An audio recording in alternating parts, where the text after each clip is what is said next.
Bueno, buenos días nuevamente. Tuvimos todo para la gente que los compañeros que lo están cursando de manera virtual, tuvimos un problema con la primera parte de la clase que después que habló Rosario Castelli y que Pablo había hecho un resumen de las 3 unidades que estuvimos desarrollando hasta acá en la diplomatura, así que vamos a reconstruir. Sí, funciona, ¿no? Y está prendido y que vamos a reconstruir la primera parte de la clase de Rosario luego, pero bueno, queríamos aclararlo acá porque se van a encontrar con este video y ahora las compañeras del equipo de género y diversidad van a desarrollar su clase.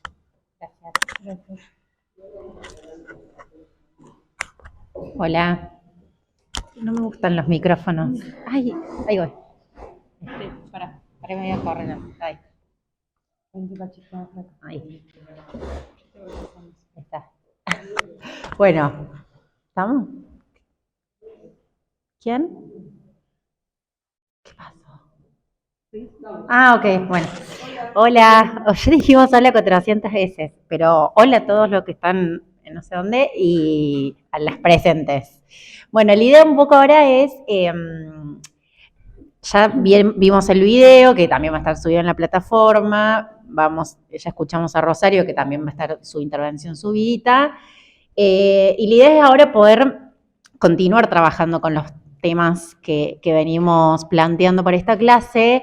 Como algunas cosas ya se dijeron, nuestra intención es poder ordenar algunas de las ideas y poder después tener unos minutos de intercambio antes de que finalice la clase, porque ya vimos que con el video principal surgieron bastantes comentarios y en estas clases suele suceder eso, ¿no? De cómo son conceptos que nos hacen pensar enseguida en nuestra propia práctica, nuestra propia vivencia, en nuestras historias de vida. Surgen muchas ganas de decir y de participar y queremos que pueda haber ese espacio, la verdad, porque nos parece lo más interesante, porque es a partir de esa mirada de nosotras y de nosotros que podemos pensar acompañamientos y podemos pensar estrategias con una perspectiva de género y diversidad. Pero primero es necesaria esa mirada, ¿no? De cada uno y de cada una para poder ir incorporando estos conceptos. Muchas de ustedes o muchos ya lo escucharon algunas veces, ya lo trabajaron en otros espacios. Entonces, un poco la idea es sumar estos conceptos. Nosotras, además, siempre nos pasa que cada vez que los escuchamos o los planteamos o los debatimos, le encontramos una nueva variable, una nueva arista que no contemplamos antes, o esto que decíamos también de cómo van cambiando las épocas y los contextos. Los debates también van actualizándose al calor de esos intercambios. Entonces, a veces puede parecer redundante, pero no lo es, y la idea también es que podamos encontrar esas nuevas luces, esas nuevas aristas a cosas que por ahí ya venimos trabajando.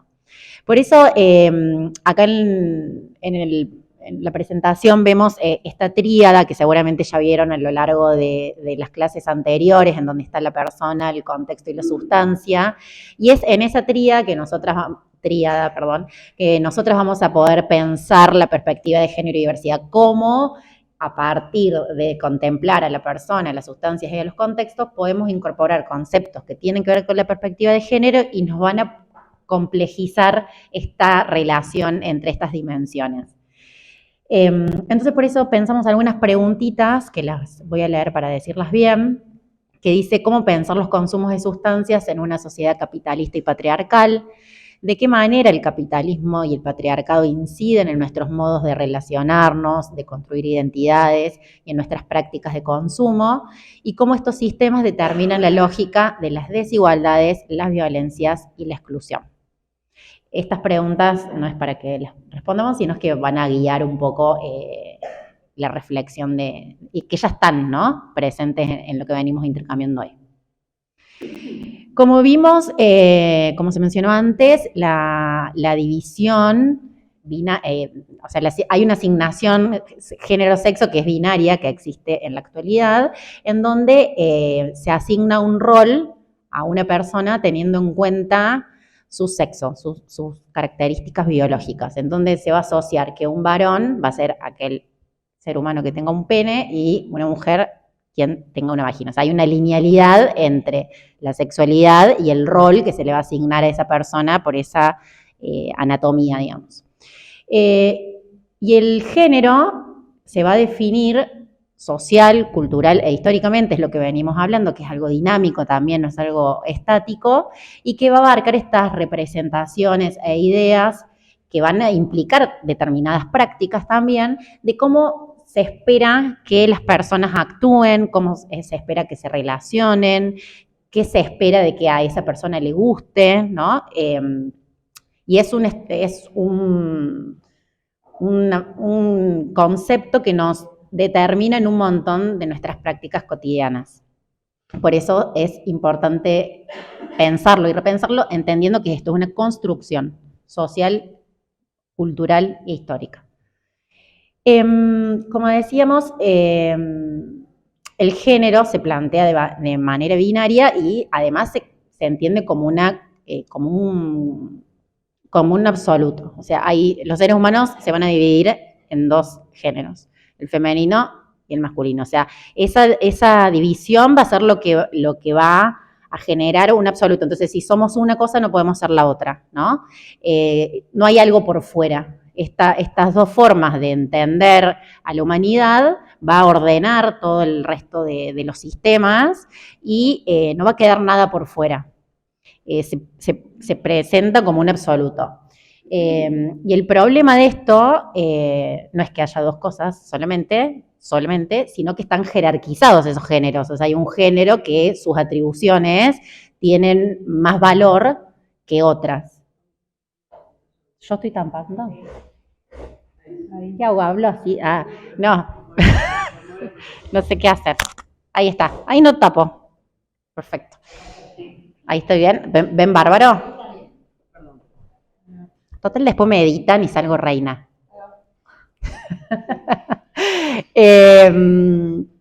Me distraje. Está bien, está bien. No, esto decía que el problema no es que solamente se consideren dos géneros, sino que el problema, además de eso, que también es un problema, es la jerarquización que existe, en donde ciertas atribuciones que están vinculadas a los varones, que por ejemplo podemos nombrar la fuerza, la practicidad, la participación en los espacios públicos, ¿no? Tienen un valor superior a la sensibilidad, a algo más vinculado al ámbito de lo privado que está asociado a lo femenino. Entonces, esas desigualdades esas diferencias se transforman en desigualdades por esta jerarquización y que esa diferencia está además asociada a una diferencia anatómica, como decíamos antes, que nada tiene que ver con lo social y lo cultural, sino que es algo físico que después hay una representación sobre eso físico, ¿se entiende? Sobre lo físico se construye y se monta una representación social, cultural e histórica que determina a las personas. Y el género, entonces, lo estamos usando en esta oportunidad y es lo que muchas feministas a lo largo de la historia nos han compartido, que es imprescindible para pensarlo como una categoría de análisis, una herramienta de análisis que nos ayuda a pensar la realidad. Y que al entender que no es algo dado, que no es algo natural, sino que es algo construido, necesitamos de esta herramienta para ver cómo se construyó, qué significa tener determinado género, qué prácticas va a implicar ese género. Y en este caso también, aplicándolo a las situaciones de consumo problemático, nos ayuda a pensar motivaciones, prácticas, dinámicas que se den en relación a los consumos teniendo en cuenta el género. Por eso no es lo mismo pensar estrategias de acompañamiento para varones cis, para varones trans, para mujeres, para digamos, la multiplicidad de identidades que podemos encontrarnos en los diferentes territorios y necesitamos pensar esas especificidades, porque sabemos, que esto también lo vamos a ver un poquito más en la clase que viene, que si pensamos a ese sujeto de forma universal, probablemente quienes queden por fuera de esa atención van a ser siempre las mismas personas que quienes nos imaginamos, mujeres, lesbianas, trans, travestis, ¿no? Como que van a ser siempre las mismas identidades las que queden fuera, porque esto también es un debate de, no, bueno, tenemos que pensar para todos, políticas para... No, necesitamos ahora por lo menos pensar algunas especificidades para pensar esos acompañamientos. ¿Y por qué no van a ser lo mismo? Porque las prácticas en vinculación al género no son iguales. No es que todos y todas disponemos de nuestro tiempo de la misma manera, no tenemos acceso a los mismos recursos de la misma manera. Entonces es importante tener en cuenta estas particularidades que el género nos ayuda a pensar a la hora de acompañar y de pensar los consumos, en este caso, problemáticos. Después una cosita que un poco también se mencionó antes es que el género tiene dimensiones que podemos analizar, que tiene que ver con la dimensión simbólica, una dimensión estructural y una dimensión individual. La dimensión simbólica es lo que decíamos antes, ¿no? De ciertos mecanismos de reproducción de ese género, que sostienen y reproducen estereotipos. Esto que mencionamos antes de las jugueterías, de actividades asociadas a si es un varón o si es una mujer. Esos son mecanismos de reproducción de prácticas esperables para un género u otro. Además, hay una dimensión estructural, no es que solo lo simbólico es lo que va a constituir el género, sino el estructural en términos concretos, en términos de la división sexual del trabajo, en términos de quiénes ocupan determinados lugares en una empresa, en un organismo, quiénes van a acceder a determinadas carreras, por ejemplo, universitarias, quiénes van a tener más disponibilidad para dedicarse a una carrera profesional y quiénes no. Esa dimensión estructural que es material y que limita muchas veces, es algo también a tener en cuenta y constitutivo de la categoría género.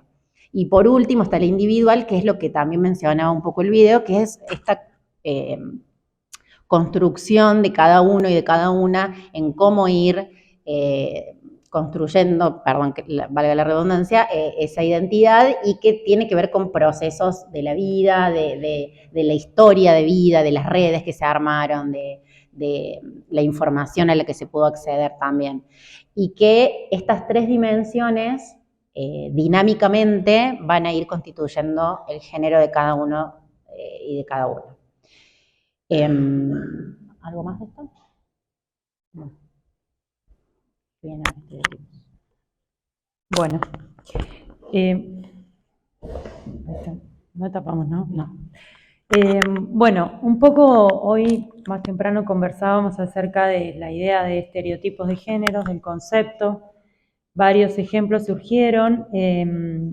Lo traemos principalmente porque, y lo vamos a trabajar bastante en la clase que viene, estos estereotipos necesariamente van a tener que ver con las prácticas de consumo, ¿no? Y también con los abordajes que realicemos de esos consumos problemáticos. Así que nos parece como una noción bien importante como para pensar de qué manera aparecen, muchas veces de manera muy solapada y sutil, pero están ahí definiendo cómo acompañamos, qué consumimos, cómo hablamos de esos consumos, etcétera, ¿no?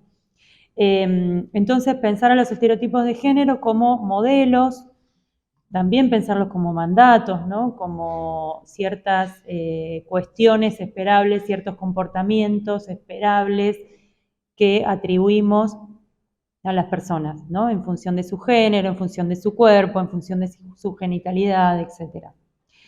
Son modelos que se van a imponer, por otro lado, como únicos, como normales, y ahí aparece un poco lo que charlábamos hoy en relación al disciplinamiento que estos estereotipos implican, ¿no? No es solamente me comporto así porque soy mujer o porque soy varón, sino también qué pasa si nos corremos de esos estereotipos, qué pasa si usamos sandalias si es un varón, y además un varón trans que además usa sandalias, ¿no? Como una idea de adoptar estos estereotipos, cumplirnos y no corrernos de ahí, por eso la idea de disciplinamiento que implican.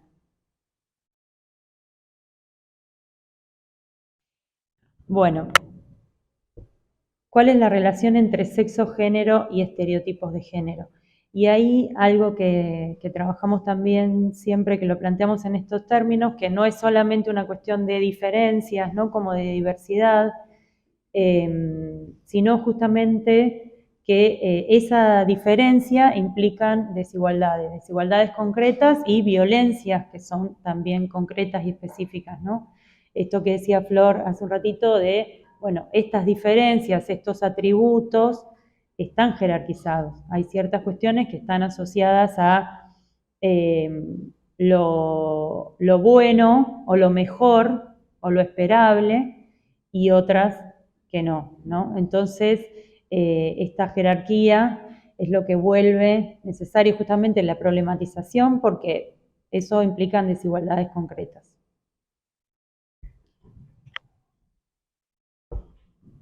Bueno, acá vamos a leer Esta bárbara definición. esta bárbara definición.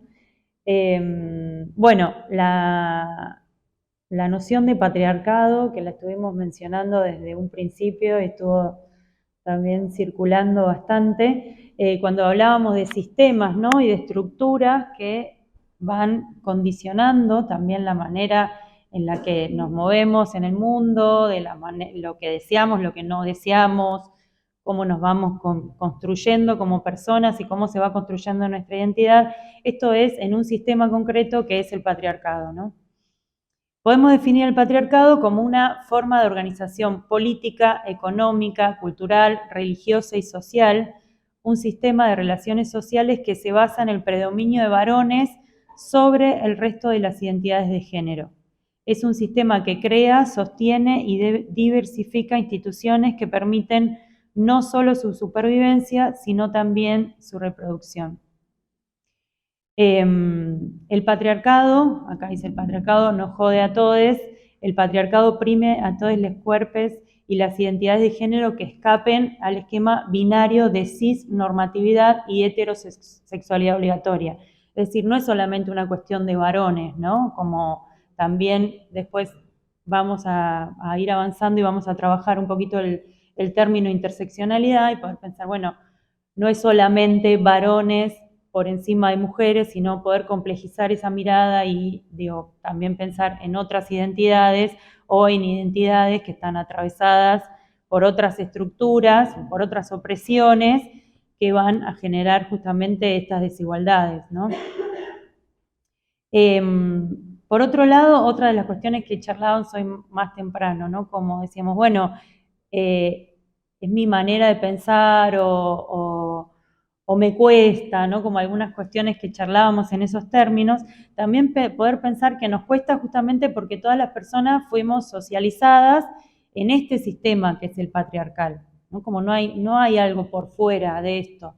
Desde que nacemos se nos van de alguna manera depositando ciertas expectativas, ciertos mandatos que van conformando nuestra manera de mirar, ¿no? De entender el mundo y esta división. Entonces, claro, no hay nada por fuera. Estamos atravesadas por el patriarcado, oprimidas por el patriarcado, algunas personas más, algunos cuerpos más, otros cuerpos menos, claramente, pero nos jode a todos, como dice este cartelito. Sumo algo, que además, esto que dice el último de las que sostiene y diversifica instituciones que reproducen estas lógicas, tiene que ver con lo que decíamos antes de que la compañera decía, bueno, en mi familia podemos charlar de estos temas, con mis hijas los podemos conversar, pero ¿qué pasa afuera, no? De esos espacios, de esos microclimas en donde hay por ejemplo, una igual distribución de las tareas en la casa, ¿no? Como es interesante siempre hacer este ejercicio de ver nuestra propia historia, pero también verla en ese contexto un poco más amplio, que muchas veces sí podemos romper con lógicas y poder generar espacios más igualitarios en algunos, no sé, en algunos micromundos, ¿no? En la familia puede ser un micromundo, en algún espacio laboral puede que se llegue a dar ese espacio más de igualdad, ¿no? Porque también nos pasa de que en un montón de encuentros me dicen, no, bueno, en mi casa está todo bárbaro, mi trabajo nunca nadie me agredió, ¿no? Como, bueno, puede ser que existan esas islas de no patriarcado, pero abrimos la puerta y nos encontramos constantemente con sistemas que nos reproducen una forma de mirar el mundo, una forma de entender qué es lo que está bien y qué es lo que está mal, qué es lo que importa y qué es lo que no importa, qué vida es mejor que otra. Y es muy difícil esa deconstrucción de esas estructuras porque son súper rígidas, porque hay mucho poder detrás, ¿no? Entonces es importante poder pensar en nuestras propias prácticas, pero cómo esas propias prácticas se insertan en un mundo que sigue funcionando y como decía Maura hace un rato, es un mundo que sigue siendo patriarcal, sigue siendo violento, sigue siendo discriminador, y cómo en algunos contextos particulares históricos y políticos, eso se incrementa y hay más dificultad porque hay más resistencia para el cambio y en otros momentos hay más fáciles porque es más fácil porque hay un Estado que acompaña, por ejemplo, hay un Estado que dice, no, esto tiene que ser una política pública de larga duración, ¿no? Como estas cuestiones van también limitando o no, posibilitando o no cierta eh, revisión del patriarcado o no, ¿no? Como poder hacer siempre este juego que necesitamos pensarnos en nuestra individualidad, pero no vivimos en el medio de una montaña, vivimos con otros y con otras y necesitamos ver cómo es ese juego. Y tampoco responsabilizar a otros y a otras, ¿no? Como, bueno, yo en mi casa como mamá hago esto y está bárbaro y el problema del otro es la otra madre que no lo hace o el otro padre que no lo hace o el otro tío que le dijo otra cosa. Porque esas personas también tienen un recorrido que aprender y que desarmar y que no sabemos qué le pasa, ¿no? Como sus historias de vida. Entonces, también es una forma de ir pensando en otras redes, en otros referentes de esas personas. Nosotras en la coordinación de género tenemos un espacio específico que labura familia para poder desarmar estos, que también es una institución la familia patriarcal, ¿no? Como cómo reproduce estas lógicas y necesitamos pensar otras configuraciones de familia. ¿Quién va a ser la familia? Cuando decimos familia, ¿quién? ¿Quién es? ¿El papel mamá, fin? No, bueno, pensamos en esta red afectiva más amplia que muchas veces son sostenes mucho más relevantes para esas personas que están necesitando un acompañamiento y que incluso es contraproducente que se vincule de repente con su madre biológica. No sé, estoy imaginando un ejemplo, pero poder pensar y desarmar estas estructuras, que no es que nosotras, que nacieron de un repollo de esas estructuras, sino que justamente están fríamente calculadas y establecidas por este sistema patriarcal que quiere que la vida sea de una forma y todo lo que quede por fuera de esa vida no merece ser vivida. Y nosotras decimos, bueno, no, tenemos que poder entender esas otras formas y poder intentar que haya espacios donde no queden excluidas, violentadas. Bueno, y para pensar en esas otras formas, como decíamos también hoy más temprano, poder pensar en justamente cuáles son esas estructuras que definen que éstas sean nombradas como otras formas, ¿no? Como cuando hablamos de diversidad, en función de qué se define la diversidad, sería la pregunta, ¿no? Y ahí traer los conceptos de cissexismo y heteronorma, justamente de la manera en la que está configurada y que el patriarcado también se acomoda de esa manera, ¿no? Una idea de presumir heterosexualidad y cissexismo en las personas, de las cuales partimos siempre de ahí, ¿no? Los acompañamientos que realizamos, las instituciones, esto que decía Flor, cuando pensamos en la noción de familia, qué ideas se nos representan, ¿no? Esta idea de lo esperable. Bueno, lo esperable es que una persona sea cis, lo esperable es que una persona sea heterosexual, ¿no?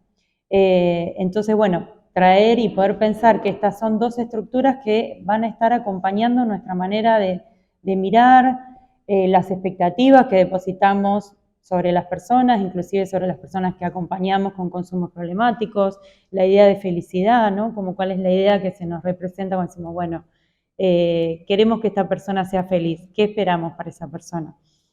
Entonces, bueno, poder pensar en estas dos nociones, traerlas, problematizarlas, que nos van a dar, nos van a incomodar, como decíamos hoy también, nos van a incomodar necesariamente, pero es muy importante poder pensarlas, que de esta manera se está configurando nuestra manera de entender el mundo también.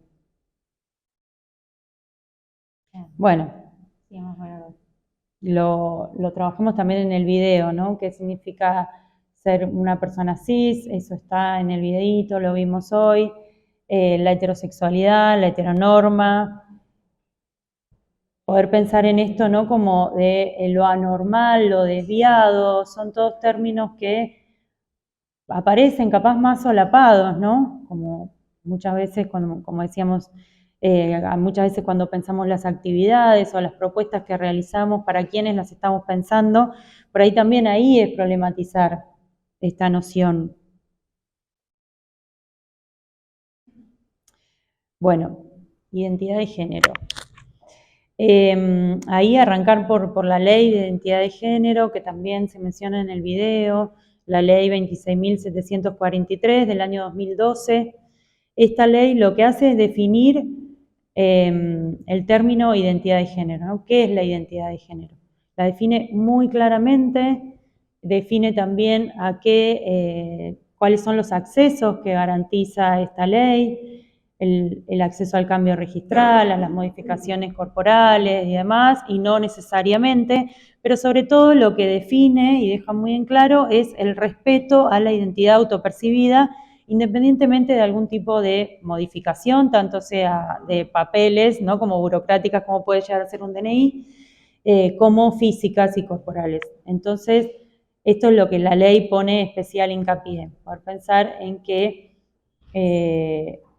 nuestra obligación, también digo, independientemente de dónde estemos trabajando, pero es garantizar esta identidad, el respeto a esta identidad y también no presumir, ¿no? La ley no lo dice tan exactamente así, pero digo, para pensar también, y lo vamos a seguir trabajando en el encuentro que viene, es que estamos presumiendo muchas veces. Entonces, preguntar, el videito decía eso, preguntar de una manera respetuosa, preguntar el pronombre de una manera respetuosa, la verdad que es un muy buen paso, algo muy simple, pero bueno, eso tiene que ver con el respeto que plantea la ley específicamente.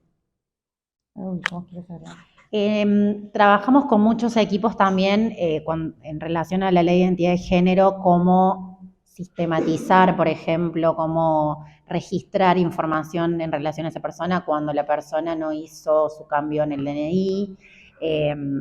Y la ley también ayuda a pensar esta forma de escribir el apellido y la inicial solamente del nombre, como hay un montón de formas que podemos pensar para respetar la ley de identidad de género y que también las dificultades no es solamente en los espacios donde nosotras y nosotros podamos trabajar, sino cuando vamos a trabajar con actores de la red local, se nos presenta esta dificultad y muchas veces equipos se han dado la estrategia de ir antes, ¿no? Y decir, bueno, va a venir, por ejemplo, esta persona trans a atenderse, necesitamos que la nombres de tal manera, por ahí son estrategias medias artesanales y un poco frágiles en algún punto, porque si esa persona no va y hace eso, probablemente cuando vaya a la sala de espera y le digan el nombre que tiene en el DNI, esa persona no se quiere levantar y no quiere entrar al consultorio.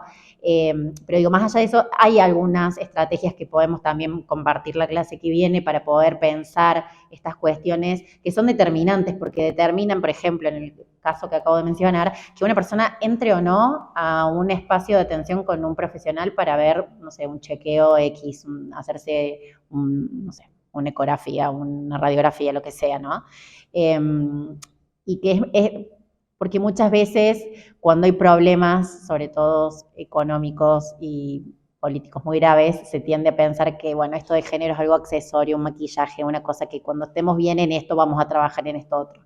Y en realidad es determinante y tiene una materialidad tal que es imprescindible, como decíamos antes, como arrancaba la clase, poder pensar estas cuestiones. No es algo extra, sino que si no tenemos en cuenta algunas cuestiones, como por ejemplo la identidad de género, determina una exclusión o no de determinados sistemas.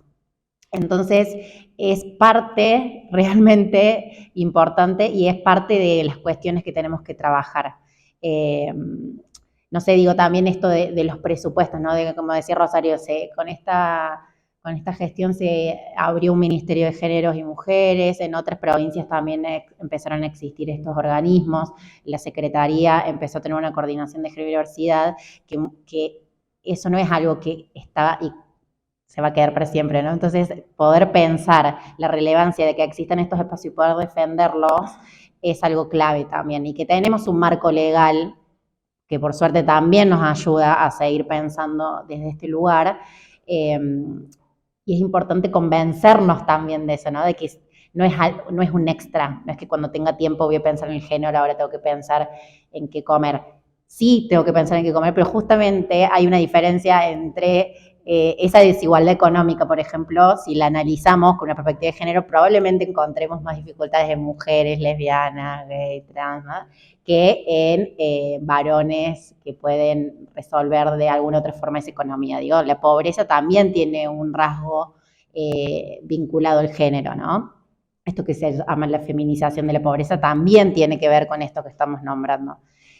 Me fui re de tema, no, pero doy el pie para pensar este concepto que viene ahora, que es el de interseccionalidad, que esto que no es, este concepto nos ayuda a romper el binomio varón-mujer y a pensar las diferentes dimensiones que atraviesan una persona y que determinan lugares en el mundo, ¿no? Como no es lo mismo ser varón, varón cis, mujer, mujer cis, mujer trans, ¿no? Como, pero además del género, hay otras categorías como la clase, las características físicas, la edad, la religión, el lugar de nacimiento, que van a, en esa interseccionalidad, van a determinar posiciones y posiciones concretas y materiales de acceso a cosas, de acceso a derechos, de acceso a trabajos, de acceso a información,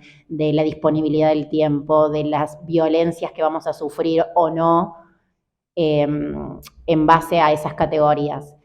Y es un concepto muy lindo para pensar las diferentes situaciones que atravesamos en el día a día, porque complejiza y rompe la linealidad que el patriarcado, el cissexismo, la heteronorma, ellos plantean desde una linealidad absoluta las cuestiones de las dinámicas entre personas. Y la interseccionalidad va a romper con eso y va a decir, bueno, hay un montón de otras cosas que tenemos que tener en cuenta para pensar esas dinámicas, ¿no? Para pensar espacios, para pensar instituciones, para pensar equipos, ¿no? Si no tenemos en cuenta la interseccionalidad, estamos dejando por fuera cuestiones constitutivas de las personas y de las identidades. Y esto siempre lo mencionamos para pensar los acompañamientos de consumos problemáticos que,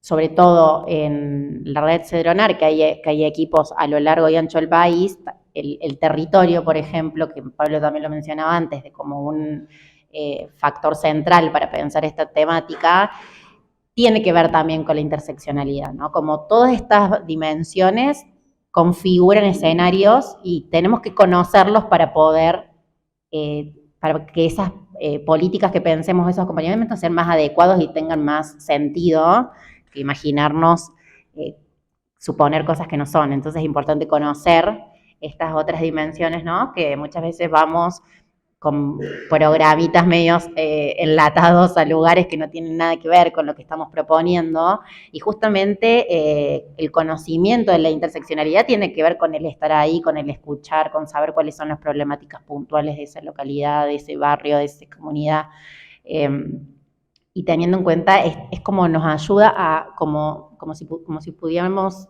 mirar un poquito más en perspectiva y tener en cuenta las otras dimensiones de la vida, que es de la vida misma, ¿no? Como, pero que están muy solapadas, y es importante tenerlas en cuenta porque justamente nosotras solemos hacer una actividad para trabajar este concepto, que cada persona ocupa, interpreta un rol, ¿no? Entonces, por ejemplo, tenemos un trabajador de la construcción, del conurbano, una mujer médica de la capital federal, una joven, trans, migrante, ¿no? Como cada persona interpreta un rol y vamos haciendo preguntas y las personas van dando un paso adelante, un paso atrás.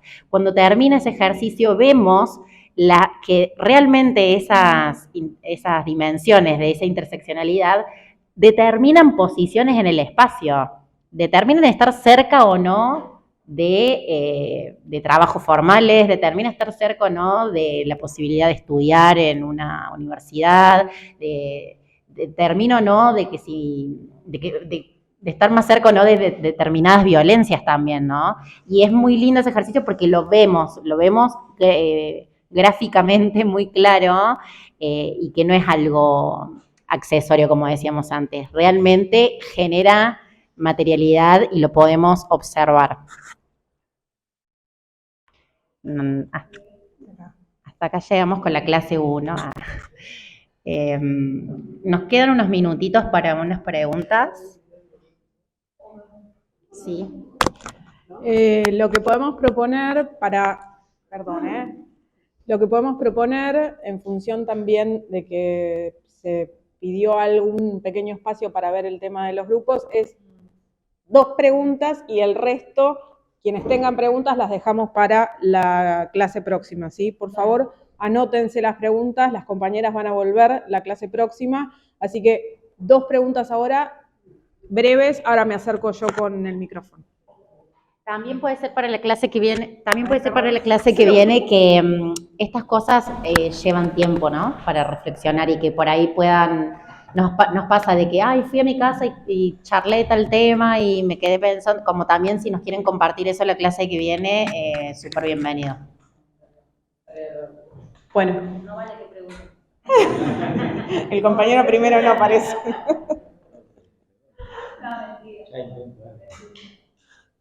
El que quiera, acá libertad. 2 preguntas breves, esta vez por favor breves. No, ni siquiera es una pregunta, gracias por la exposición. Yo participé hace unos años, 18, 19, en Cedronar de consumo problemático y diversidad sexual. Era la única, ¿cómo se diría? Cis. Mujer. ¿Es así? Mujer cis. Mujer cis. El resto eran todas compañeras trans. Y lo que me di cuenta era que mi ignorancia era la que no me facilitaba tener acceso a la información de cuál era su problemática. Yo iba con el concepto de decir, es tipo un gueto, ¿viste? Porque están ellas solas. No, claro, es que es de la única manera en que se pueden ayudar porque conocen su problemática. Entonces ahí me enteré que tenían un centro de atención que oficia a partir de las 14 horas para aquellas compañeras que son trabajadoras sexuales, bueno, y también la problemática de ellas en su recuperación, que son objeto de narcomenudeo, en donde hasta les pagan y las violentan si no consumen con el cliente. Bueno, todo eso fue muy importante para mí en el sentido de abrir la escucha, y creo que lo que falta es información para empezar a desacartonarnos en esta materia. Nada más, gracias. Sí, gracias. Que vamos a trabajar. Sí, la clase que viene justamente vamos a pensar en particularidades, ¿no? Como en dimensiones y en particularidades de cierta población. Una es trabajar mujeres, cis y trabajos de cuidado, otras masculinidades y también población travesti trans, como para poder pensar un poco todo esto que vos traes, de, bueno, qué hay de específico, ¿no? En relación a con qué poblaciones trabajamos y cuáles son las particularidades, los consumos, la escucha, qué historia también tenemos que tener presente al momento de acompañar y de escuchar. Así que lo vamos a trabajar más en profundidad en la clase que viene. Gracias. No, respecto de algo que hablaron al principio, que me quedaba como una reflexión, ¿no? Sí, si querés, me quedaba como una reflexión de todo lo que se habla dentro de esta envolvente, de estas 4 paredes, y que no se escucha del lado de afuera, y que tiene como una receptividad que no la tenemos continuamente en los ámbitos en los cuales nosotros nos desenvolvemos continuamente, y que para que haya un esclarecimiento, lo importante es que esto salga de estas paredes, porque si no, si lo hablamos entre nosotros supuestamente es los que pretendemos entenderlo, y lo demás, que está todo continuamente atravesado por los tabúes y por conductas completamente cerradas al respecto. Yo lo pensaba en función de cuando ella al principio dijo lo que pasaba entre sus hijas o su hija y los hijos del resto de los padres cuando iba al colegio. Y yo pensaba, bueno, estoy escuchando esto acá. Yo anoche estuve en una cena con mis compañeros del colegio. Mis compañeros del colegio eran todos compañeros varones, porque íbamos a un colegio militar. Yo hubiera podido abrir la boca respecto de uno de estos temas, o hubiera recibido un botellazo. Bueno, eso, ¿no? Sí, gracias por traer eso, porque además de lo que cada uno y cada una de nosotras pueda hacer en términos individuales y en estos, como decimos antes, microacciones, es súper importante que haya políticas públicas y cuestiones más universales que puedan acompañar estos debates, estas reflexiones, ¿no? Por ejemplo, la ESI es una política que es imprescindible para que no quede en lo que cada familia pueda o no informar a sus integrantes o sus redes afectivas puedan informar a sus integrantes, sino que desde la escuela, por ejemplo, sea un espacio donde también se pueda debatir, ¿no? Entonces, es algo que va complementándose en estas prácticas más pequeñas, profesionales, militantes, que se puedan llegar a dar y que por ahí son cuestiones que se van viendo las posibilidades de decir tal cosa y picarla un poco más, o que sea algo más de, no sé, de un chiste machista, no reírte, ¿no? Digo, como ahí también es ir viendo para tampoco nosotras ser siempre las que quedamos expuestas y otra vez siendo las que dicen cosas, pero se complementan estas acciones más chiquitas o más micro, y con acciones que necesariamente tienen que tener otra, no me sale la palabra, pero que abarquen, ¿no? a más personas y de una forma más universal, para que no dependa solamente de eso micro.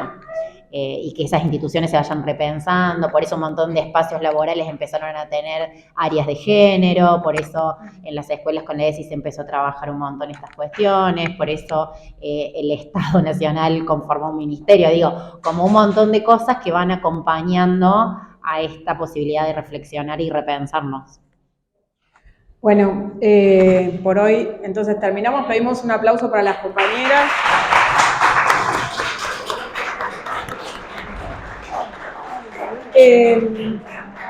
Y para aquellas personas que lo están siguiendo de manera virtual, la clase próxima seguimos con las compañeras, con Rosario, con Mariana, en la segunda clase de la